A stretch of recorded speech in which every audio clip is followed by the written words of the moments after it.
عید کے اندر میں 3 چیزیں ہیں۔ ایک ہے عید کا پس منظر۔ پس منظر یعنی عید ہمیں کیوں دی گئی۔ دوسری چیز ہے عید کے دن ہمیں کیا کرنا ہے، اور تیسری چیز ہے عید کا پیغام، کہ عید ہمیں کیا پیغام دیتی ہے۔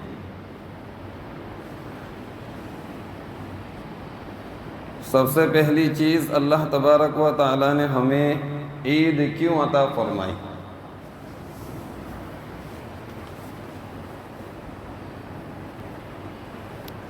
تو عید کا پس منظر یہ ہے، عید ہمیں اس لیے دی گئی کہ ہم نے رمضان المبارک کے اندر میں اللہ تبارک و تعالی کی عبادت کی، روزے رکھے، تراویح پڑھی، قرآن کریم کی تلاوت کی، ذکر و اذکار کیے، صدقہ خیرات کیے، تو اس کے بدلے میں انعام کے طور پر اللہ تبارک و تعالی نے ہمیں عید کا دن عطا فرمایا۔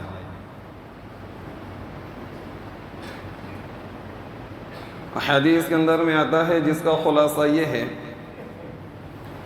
کہ اللہ تبارک و تعالی فرشتوں سے عرض کرتے ہیں کہ اے میرے فرشتوں،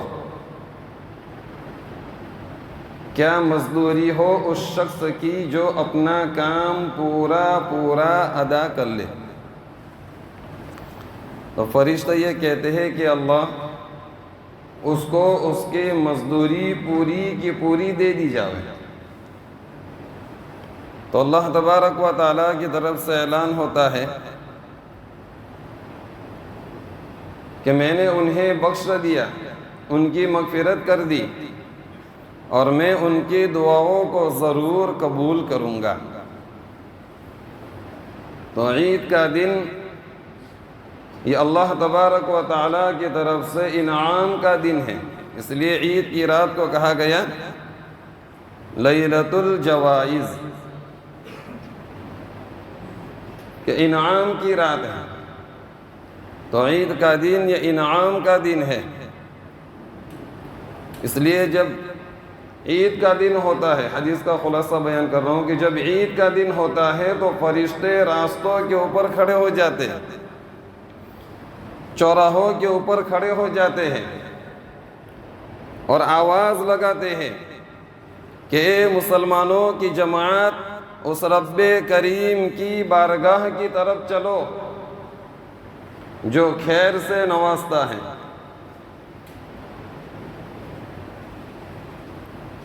تمہیں رمضان میں روزے رکھنے کا حکم دیا، تم نے روزے رکھے۔ تمہیں تراویح کا حکم دیا، تم نے تراویح پڑھی۔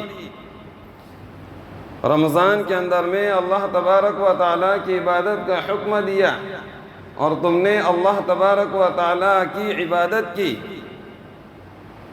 آج تم بخشے بخشائے ہو، اور عیدگاہ سے اس حال کے اندر میں اپنے گھروں کے اوپر لوٹو گے جیسے ایک بچہ اپنی ماں کی پیٹ سے پیدا ہوتا ہے، بالکل گناہ نہیں رہتا۔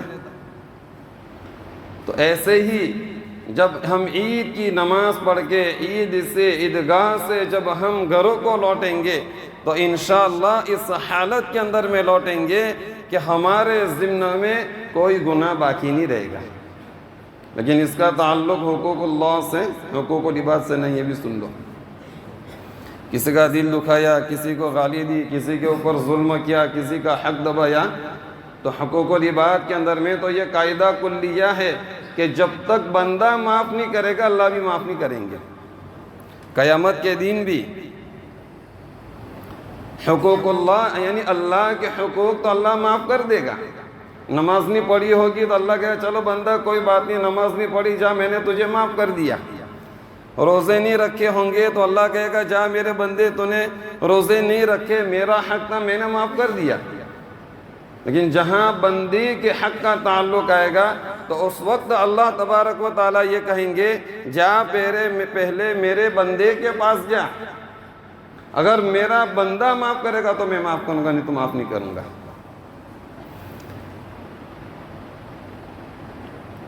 تو یہ جو گناہوں کی معافی کا جو تذکرہ ہے اس کا تعلق حقوق اللہ سے، اللہ تعالیٰ کے حق کے ساتھ ہے، بندوں کے حق کے ساتھ نہیں ہے۔ تو ایک چیز تو یہ ہے کہ عید ہمیں کیوں دی گئی، اور دوسری چیز ہے عید کے دن ہمیں کیا کرنا ہے۔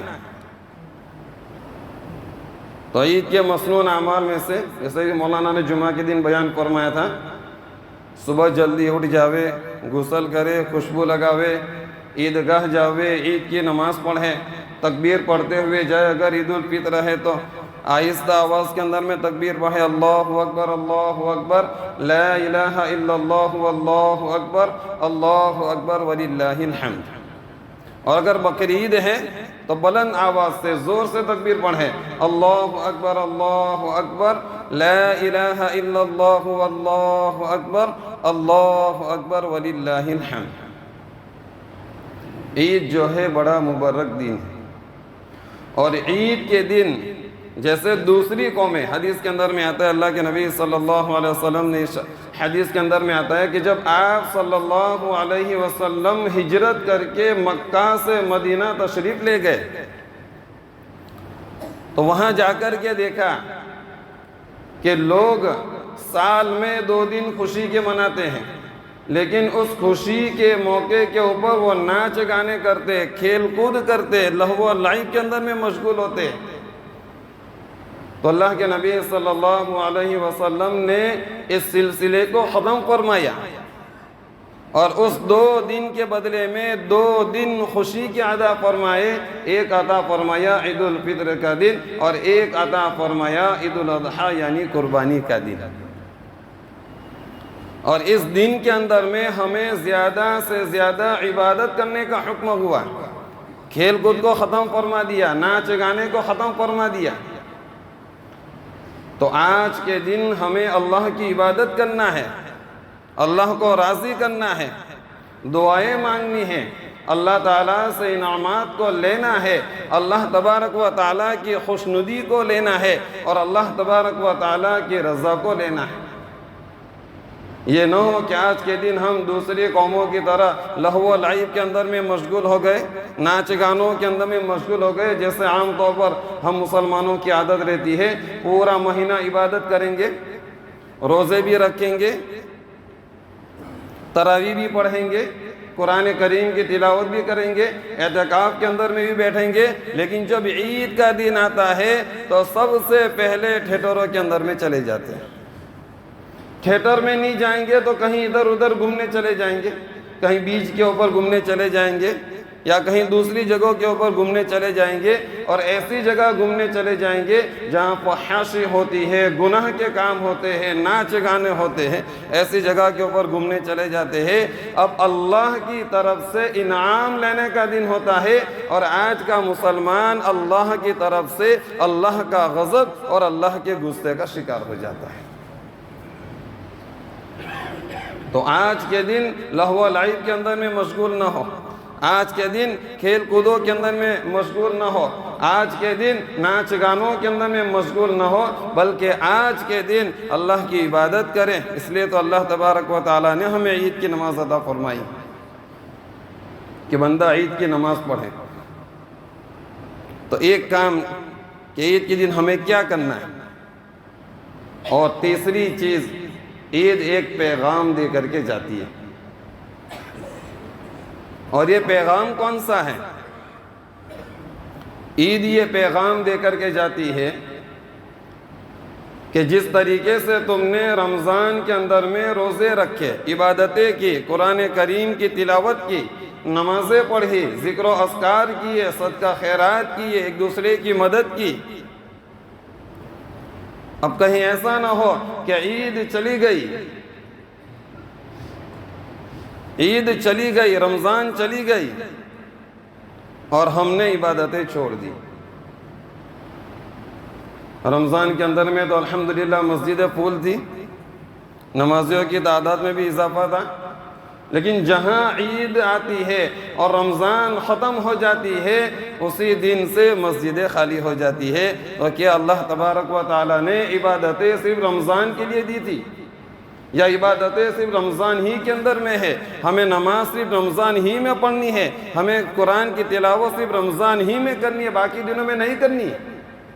تو عید یہ پیغام دے کر کے جاتی ہے کہ جس طریقے سے اللہ تبارک و تعالیٰ تو رمضان میں بھی تھا، وہ حیون ہے، وہ قیوم ہے، اور اللہ تبارک و تعالیٰ رمضان کے بعد بھی رہے گا، حیون رہے گا، قیوم رہے گا، سمیع رہے گا، بصیر رہے گا.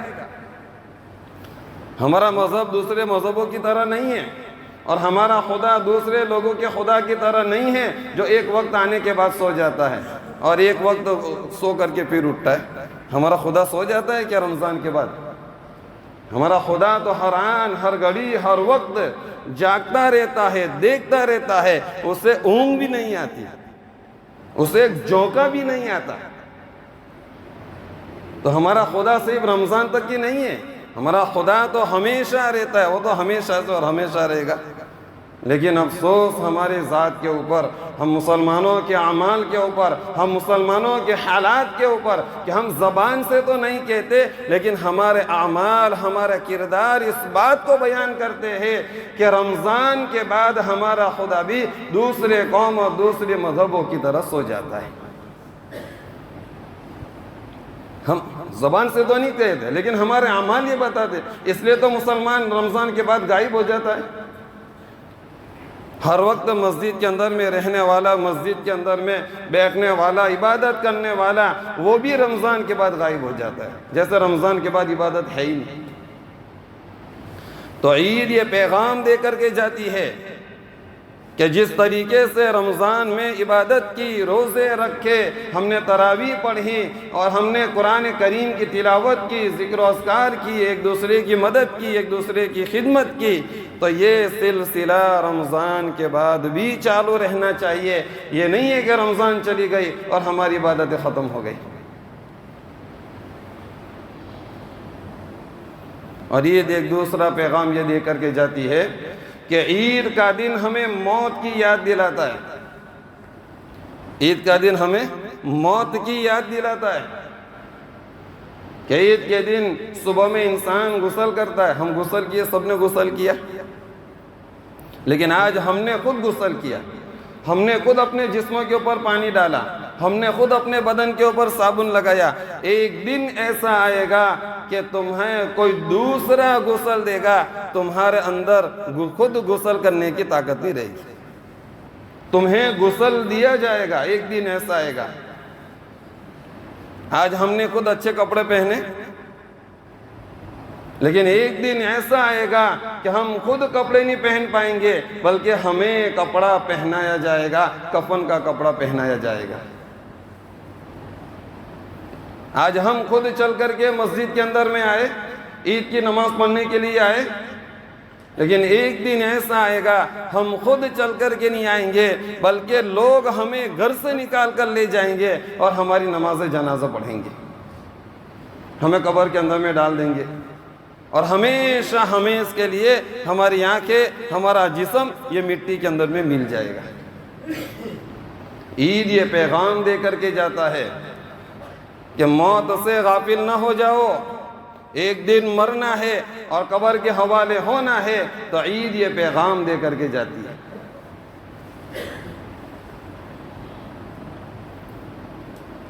اور ایک پیغام عید یہ دے کر کے جاتی ہے کہ جس طریقے سے رمضان ہم نے صبر اور شکر کے ساتھ گزارا، ایک دوسرے کی ہمدردی کے اندر میں گزارا، ایک دوسرے سے محبت کے اندر میں گزارا، رمضان کے اندر میں انسان بہت سارے گناہ سے بچ جاتا ہے. زناکاری سے، بدکاری سے، شراب خوری سے یا اور کسی دوسرے ناچ گانے وغیرہ کی چیزوں سے رمضان کے اندر میں انسان بچ جاتا ہے، گناہ نہیں کرتا. اور ایک گناہ انسان رمضان میں یہ بھی نہیں کرتا، ناحق کسی کے ساتھ لڑائی جھگڑا نہیں کرتا. وہ یہ سوچتا ہے کہ کیوں کسی کے ساتھ جھگڑا کروں، لڑائی کروں، میرا روزہ ہے، میرا روزہ خراب ہو جائے گا. رمضان کے اندر میں انسان ایک ہو کر کے رہتا ہے. تو ایسا نہ ہو کہ رمضان چلے جانے کے بعد پھر ہمارے درمیان پھوٹ پڑ جاوے، اختلاف کے اندر میں ہم پڑ جاوے، لڑائی جھگڑوں کے اندر میں ہم پڑ جاوے۔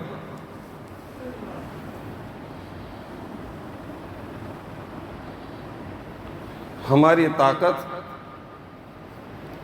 دو چیزوں کے اندر میں، ایک تو ہمارا ایمان، اور دوسری چیز ہمارا اتفاق اور اتحاد، ہمارا ایک ہونا۔ یہ دو چیزیں، اور جب تک یہ دو چیزیں مسلمانوں کے اندر میں قائم رہی، مسلمان پوری دنیا کے اوپر قابض تھے، حکومت کرتے تھے۔ لیکن جہاں ان دو چیزوں کے اندر میں کمزوری آئی، مسلمان ذلیل ہو گئے، خوار ہو گئے۔